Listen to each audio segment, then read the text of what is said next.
So before I crack on and get on with the fretwork, I thought I'd show you this new toy that arrived today from Crimson Guitars. A little router attachment for a Dremel. What a beautiful thing. Lovely piece of craftsmanship. Can't wait to get to use it. Not in this build, unfortunately. Too pretty to stick in a drawer, so I'm going to stick it up here. Beautiful. Okay, so today what I need to do is get the fret slots to the right depth, get the edges filed, get the frets cut and fitted.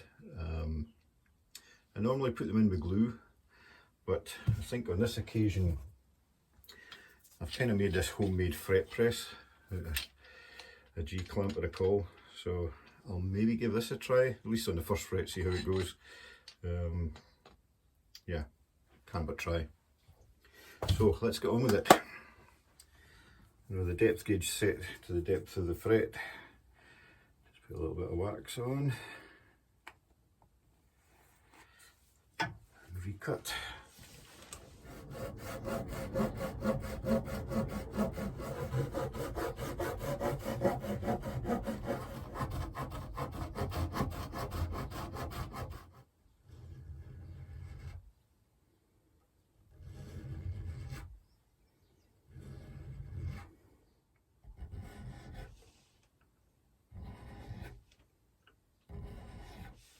So the first thing I'm going to do is just radius the fret wire.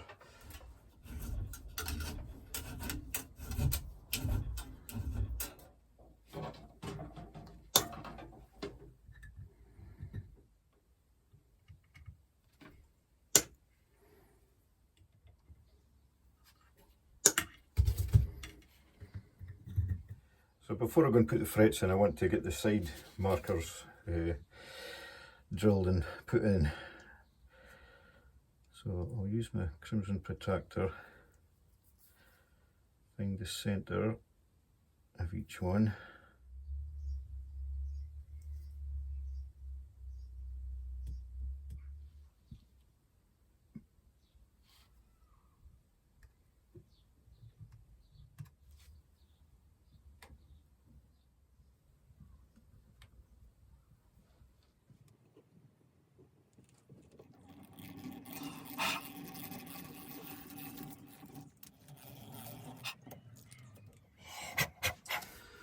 Okay, so that's the side markers all in, looking nice.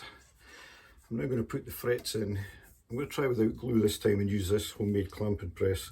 So I'll just do the first one to try it. I'll put it in with a hammer, then I'll try and press it in and see what it looks like.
Well, continuing in the vein of this being the most problematic neck I've ever had to put together.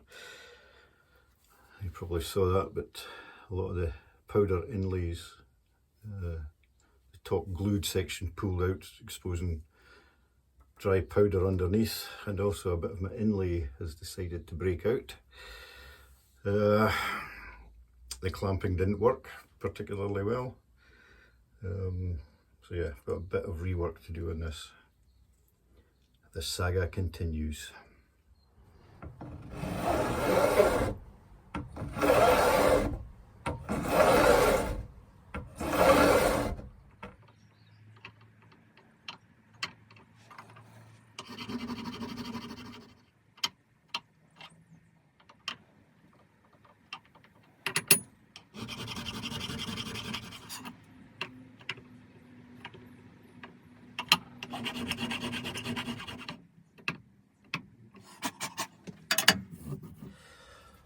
Okay, so off camera I've prepared the fretboard for the level crown and polish, so we'll just get on with that. First of all, I put the notch straight edge across the fretboard just to check everything was level, and it was, so I didn't need any adjustment. I have marked up the frets with a marker pen so I can see when I've got a nice level finish. I've got 120 grit on this, and I think it's 320 maybe, so I'll just start with the 120 and see where we go.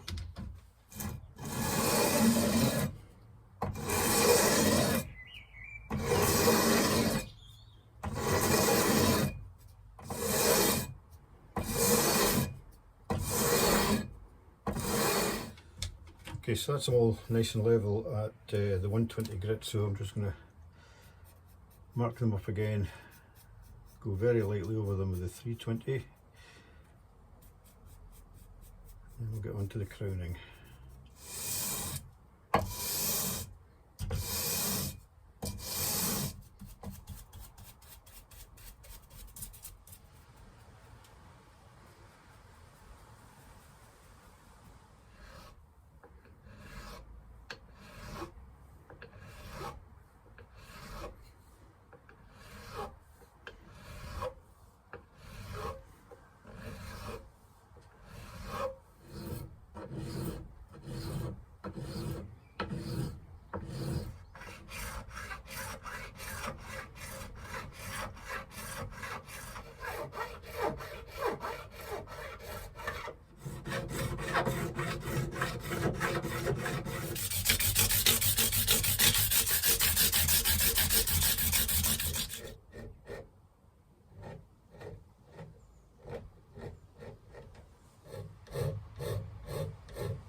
Time for a break, and then we'll get on with the polishing.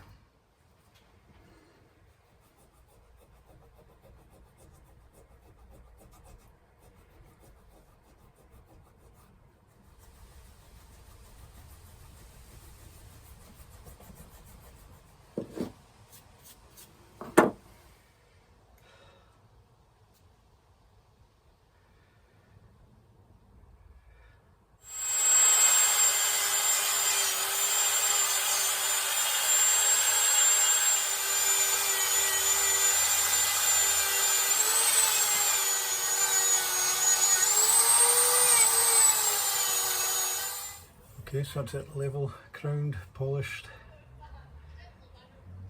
looking good. It's been a long haul this one, but it's working out. So next thing I need to do is get the head thickness and decide what I'm going to do with the nut. I've actually got a roller nut or just a standard nut I can put in, so I need to decide what I'm going to do there. And then of course we've got to get the back sorted out and get a radius and whatnot, but that's enough for today. So I've decided to give this roller nut a try. Now on my fretboard I marked the nut line and cut a slot for it. Obviously that's going to be in the wrong place now because this has got to be recessed forward and down. I reckon about 4mm. This needs to be into the fretboard. So I'm going to router a slot, maybe 3.5mm deep, give me a bit to play with. So we'll see how we get on. I've got a setup on the bench ready to start routing, so fingers crossed.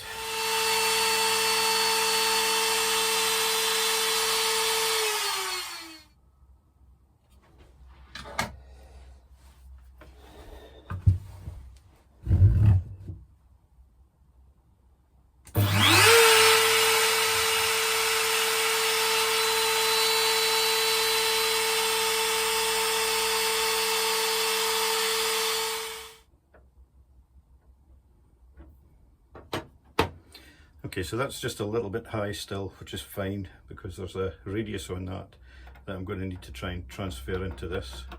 So what I'll do is I'll stick some sandpaper on the bottom of that and just work it back and forward in the slot until I get the radius on and get it down to what I think is a reasonable height, and then we'll start shaping the headstock.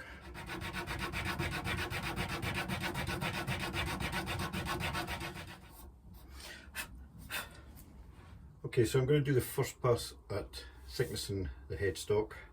I've set this rig up so I've got a space here. It's probably about 16.5mm, which is 2 or 3 millimeters more than I need, but I want to do it in a couple of passes just to make sure everything works fine. I've got spacers glued on here to keep that square. So that's square with that, this is square with that, so we should be able to thickness to about 16.5mm as an initial pass. So let's have a go at that.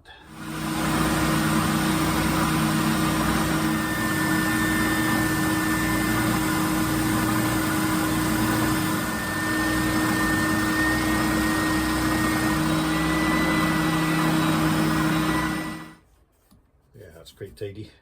Still a couple of millimeters to come off of that, so yeah, we can get that nice and smooth and fettled in. Looking good.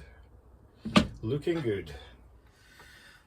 So before I finish thicknessing the head, I'm going to drill through the holes. I need to go 10mm deep with a 10mm diameter drill from this side, and then the rest of the way an 8mm drill from this side. So I'll get that done first, and then we'll get the thickness done on the rest of the headstock.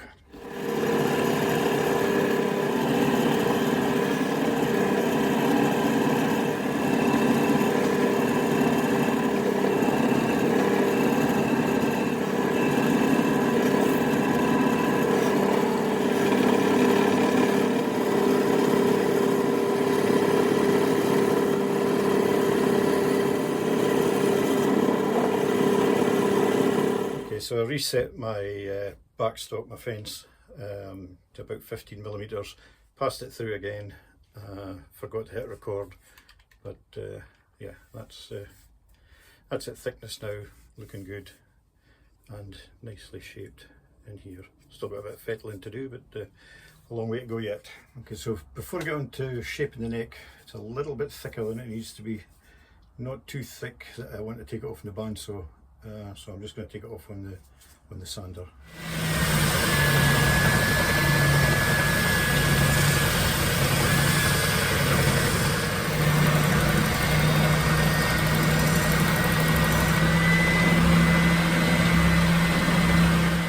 Okay, so as always I've kind of left it thicker than it needs to be because there's still a fair bit of work to be done on this, and yeah, so I've always wanted a little bit of spare to have in the back pocket, you know. So I'll get this flattened off and then we'll get on to radiusing it.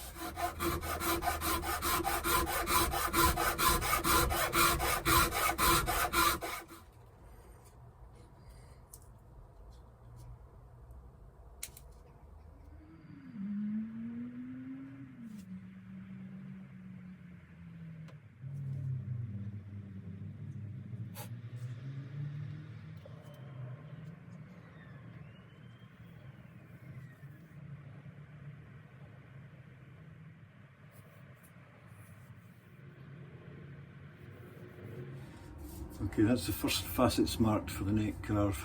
I've gone down to the depth I want at the 1st and the 12th fret, and I've marked the first facet, so if I can stick to the inside of these tape lines, that'll give me my first corners to knock off.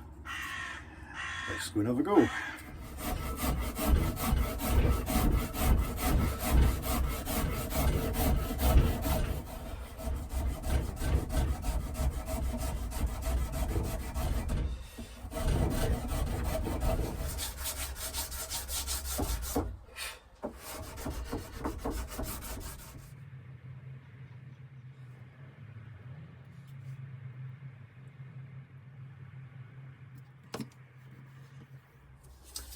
So that's the next two facets in, ready to carve.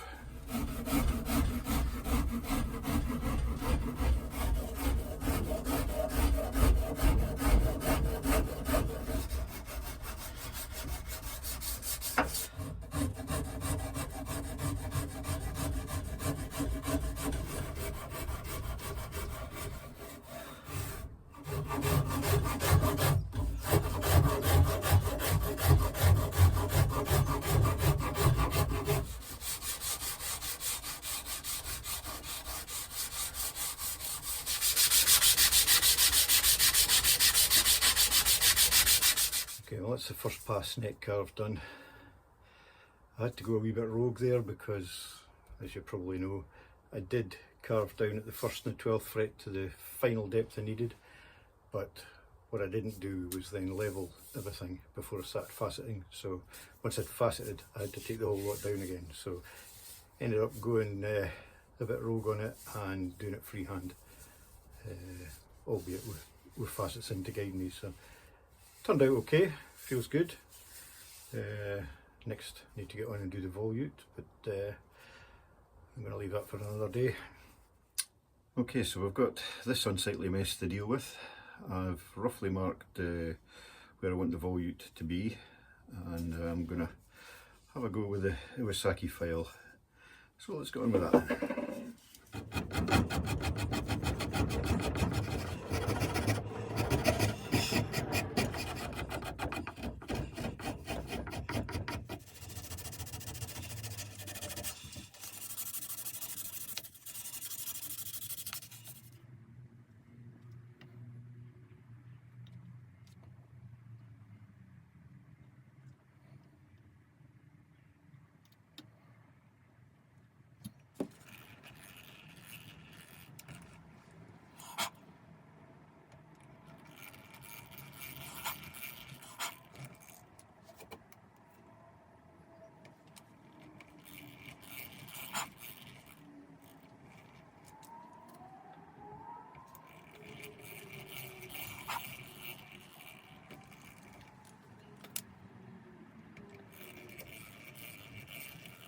Okay, so that's probably a good place to end this video. I've got the neck volute transition carved, that feels really nice, and the holes drilled for the machine head fitting. Next thing to do on the neck would be to carve the heel, but I don't want to do that until I've fitted it to the body. I can't fit to the body because I've ordered some new router cutters and they're not here yet, so I guess I'm kind of on hold for now. I suppose I could go back to sanding the body just to make use of the time while I'm waiting on the cutters arriving. But a good point to end this video. So once again, thanks for watching. If you have liked the video or the videos, please like, subscribe, hit the wee bell for the notification and all that. And we'll see you in the next one. Thanks very much, guys. Catch you later.